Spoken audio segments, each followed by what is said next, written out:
here we go. This is the Princess Bride after we learned about Inigo's background, right? Okay. Inigo paced the cliff edge, fingers snapping. 50 feet below him now, the man in black still climbed. Inigo's impatience was beginning to bubble beyond control. He stared down the slow progress. Find a crevice, jam in the hand. Find another crevice, jam in the other hand. 48 feet to go. Inigo slapped his sword handle and his finger snapping began to go faster. He examined the hooded climber, half hoping he would be six-fingered, but no. This one had the proper accompaniment of digits. 47 feet to go now. Now 46. "Hello there!" Inigo hollered when he could wait no more. The man in black glanced up and grunted. I've been watching you." The man in black nodded. "Slow going," Inigo said. "Look, I don't mean to be rude," the man in black said finally, "but I'm rather busy just now, so try not to distract me." "I'm sorry," Inigo said. The man in black grunted again. I don't suppose you could speed things up," Inigo said. "If you want to speed things up so much," the man in black said, clearly quite angry now, "you could lower a rope or a tree branch or find some other helpful thing to do." "Now, I could do that," Inigo agreed, "but I don't think you would accept my help, since I'm only waiting up here so that I can kill you." "That does put a damper on our relationship," the man in black said then. "I'm afraid you'll just have to wait." 43 feet left. 41. "I could give you my word as a Spaniard," Inigo said.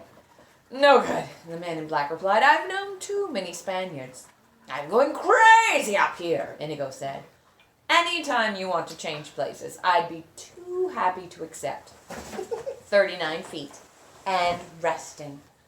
The man in black just hung in space, feet dangling, the entire weight of his body supported by the strength of his hand jammed into the crevice. "Come along now," Inigo pleaded. "It's been a bit of a climb," the man in black explained, "and I'm weary. I'll be fine in a quarter hour or so." "Another quarter hour? Inconceivable. Look. We've got a piece of extra rope up here we didn't need when we made our original climb. I'll just drop it down to you and you grab hold and I'll pull and..."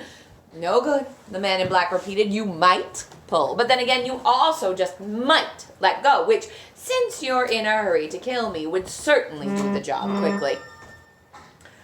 "But you wouldn't have ever known I was going to kill you if I hadn't been the one to tell you. Doesn't that let you know I can be trusted?" "Frankly, and I hope you won't be insulted, no." "There's no way you'll trust me?" "Nothing comes to mind." Suddenly, Inigo raised his right hand high. "I swear, on the soul of Domingo Montoya, you will reach the top alive." The man in black was silent for a long time. Then he looked up. "I do not know this Domingo of yours, but something in your tone says I must believe you. Throw me the rope." Inigo quickly tied it around a rock and dropped it over. The man in black grabbed hold, hung suspended alone in space. Inigo pulled. In a moment, the man in black was beside him. "Thank you," the man in black said, and he sank down on the rock. Inigo sat alongside him. "We'll wait until you're ready," he said. The man in black breathed deeply. Again, "Thank you." "Why have you followed us?" "You carry baggage of much value." "We have no intention of selling," Inigo said. "That is your business." "And yours?" The man in black made no reply. Inigo stood and walked away, surveying the terrain over which they would battle. It was a splendid plateau, really, filled with trees for dodging around and roots for tripping over and small rocks for losing your balance on and boulders for leaping off if you could climb on them fast enough, and bathing everything, the entire spot, in moonlight. One could not ask for a more suitable testing ground for a duel, Inigo decided. It had everything, including the marvelous cliffs at one end, beyond which was the wonderful 1,000-foot drop, always something to bear in mind when one was planning tactics. It was perfect. The place was perfect. Jazz, please don't knock that over again. provided the man in black could fence. Really fence. Inigo did then what he always did before a duel. He took the great sword from its scabbard and touched the side of the blade to his face 2 times, once along one scar, once along the other. Then he examined the man in black. A fine sailor, yes, a mighty climber, no question, courageous without a doubt. But could he fence? Really fence? Please, Inigo thought, it has been so long since I have been tested. Let this man test me. Let him be a glorious swordsman. Let him be both quick and fast, smart and strong. Give him a matchless mind for tactics, a background the equal of mine. Please, please, it's been so long. Let him be a master. I have my breath back now, the man in black said from the rock. Thank you for allowing me my rest. We'd best get on with it then, Inigo replied. The man in black stood. You seem a decent fellow, Inigo said. I hate to kill you. You seem a decent fellow, answered the man in black. I hate to die. But one of us must, Inigo said. Begin. And so saying, he took the 6-fingered sword and put it into his left hand. He had begun all his duels left-handed lately. It was good practice for him. And although he was the only living wizard in the world with his regular hand, the right, still he was more than worthy with his left. Perhaps 30 men alive were his equal when he used his left. Perhaps as many as 50, perhaps as few as 10. The man in black was also left-handed, and that warmed Inigo. It made things fairer. His weakness against the other man's strength, all to the good. They touched swords, and the man in black immediately began the Agrippa defense, which Inigo felt was sound, considering the rocky terrain, for the Agrippa kept the feet stationary at first and made the chances of slipping minimal. Naturally, he countered with Capoferro, which surprised the man in black, but he defended well, quickly shifting out of Agrippa and taking the attack himself, using the principles of Tybalt. Inigo had to smile. No one had taken the attack against him in so long, and it was thrilling. He let the man in black advance, let him build up courage, retreating gracefully between some trees, letting his Bonetti defense keep him safe from harm. Then his legs flicked, and he was behind the nearest tree, and the man in black had not expected it and was slow reacting. Inigo flashed immediately out from the tree, attacking himself now, and the man in black retreated, stumbled, got his balance, continued moving away. Inigo was impressed with the quickness of the balance return. Most men the size of the man in black would have gone down, or at the least fallen to one hand. The man in black did neither. He simply quick-stepped, wrenched his body erect, and continued fighting. They were moving parallel to the cliffs now, and the trees were behind them mostly. The man in black was slowly being forced toward a group of large boulders, for Inigo was anxious to see how well he moved when quarters were close, when you could not thrust or parry with total freedom. He continued to force, and then the boulders were surrounding them. Inigo suddenly threw his body against a nearby rock, rebounding off it with stunning force, lunging with incredible speed. First blood was his. He had pinked the man in black, grazed him only along the left wrist. A scratch was all, but it was bleeding. Immediately the man in black hurried his retreat, getting his position away from the boulders, getting out into the open of the plateau. Inigo followed, not bothering to try to check the other man's flight. There would always be time for that later. Then the man in black launched his greatest assault. It came with no warning, and the speed and strength of it were terrifying. His blade flashed in the light again, and at first Inigo was only too delighted to retreat.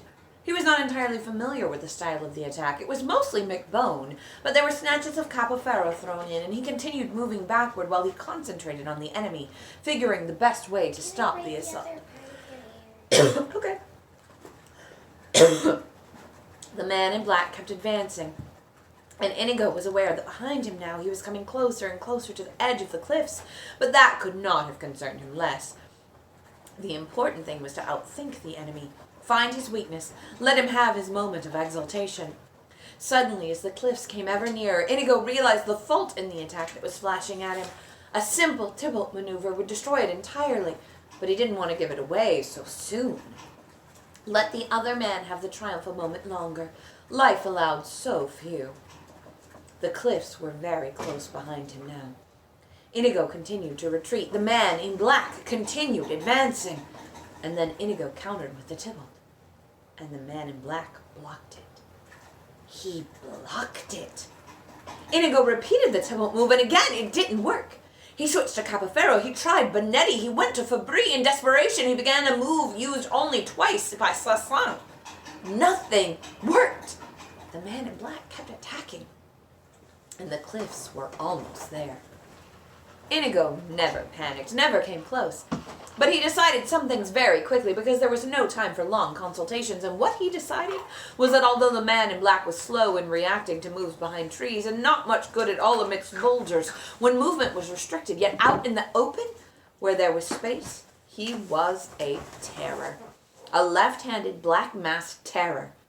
"You are most excellent," he said. His rear foot was at the cliff edge. He could retreat no more. "Thank you," the man in black replied. "I have worked very hard to become so." "You are better than I am," Inigo admitted. "So it seems. But if that is true, then why are you smiling?" "Because," Inigo answered, "I know something you don't know." "And what is that?" asked the man in black. "I am not left-handed," Inigo replied. And with those words, he all but threw the six-fingered sword into his right hand, and the tide of battle turned. The man in black retreated before the slashing of the great sword. He tried to sidestep, tried to parry, tried to somehow escape the doom that was now inevitable, but there was no way. He could block 50 thrusts. The 51st flicked through, and now his left arm was bleeding. He could thwart 30 ripostes, but not the 31st, and now his shoulder bled. Move to one side. The wounds were not yet grave, but they kept on coming as they dodged across the stones.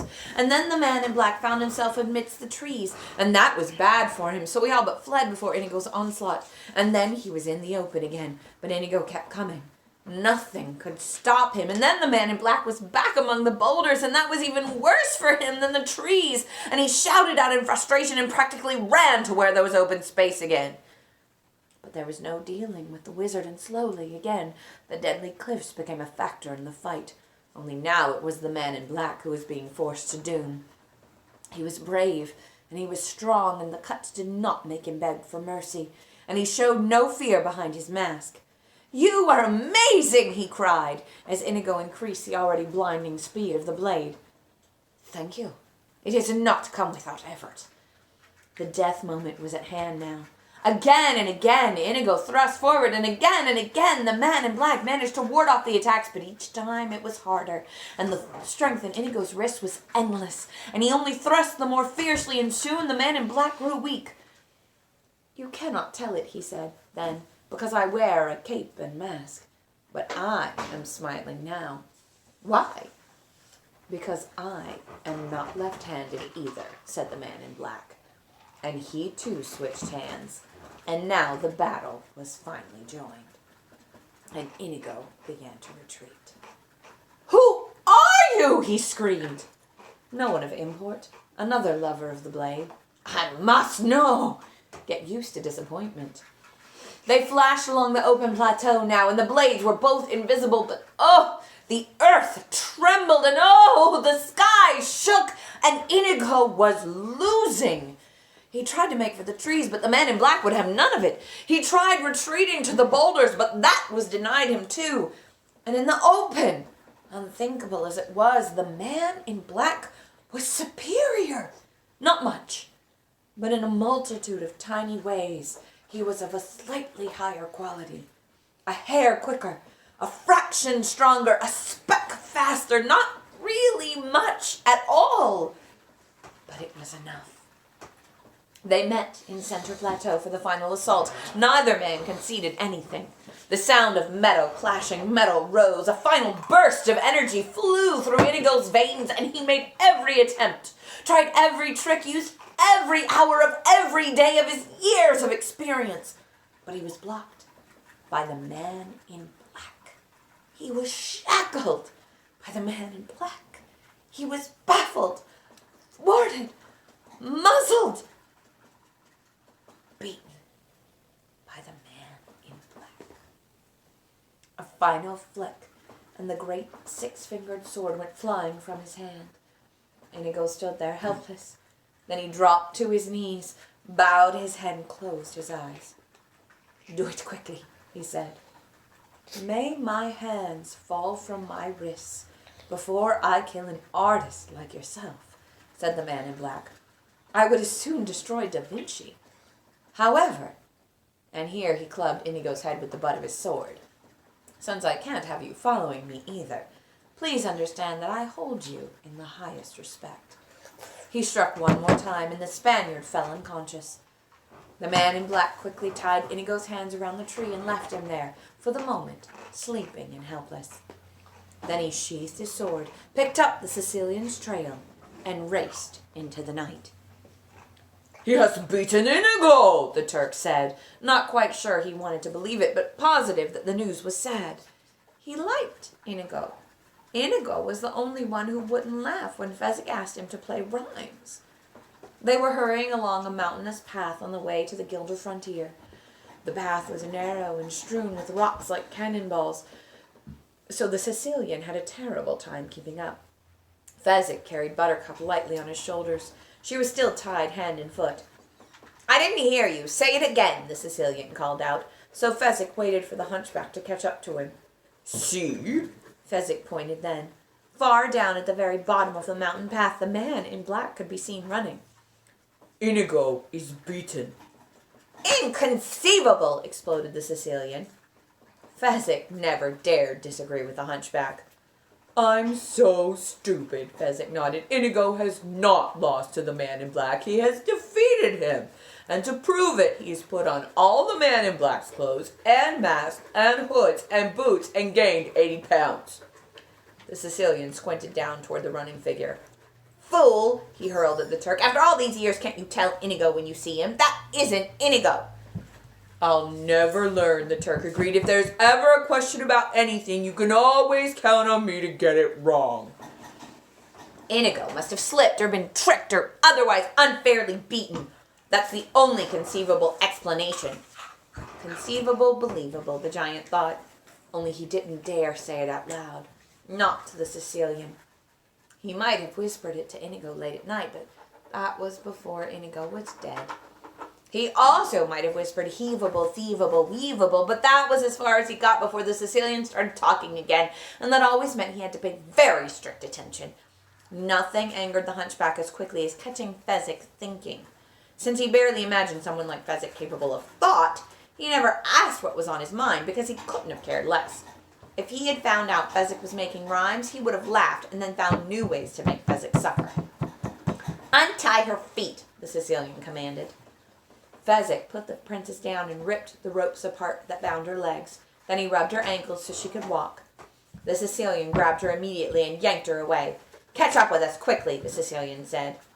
"Instructions?" Fezzik called out, almost panicked. He hated being left on his own like this. "Finish him! Finish him!" The Sicilian was getting peeved. "Succeed, since Inigo failed us."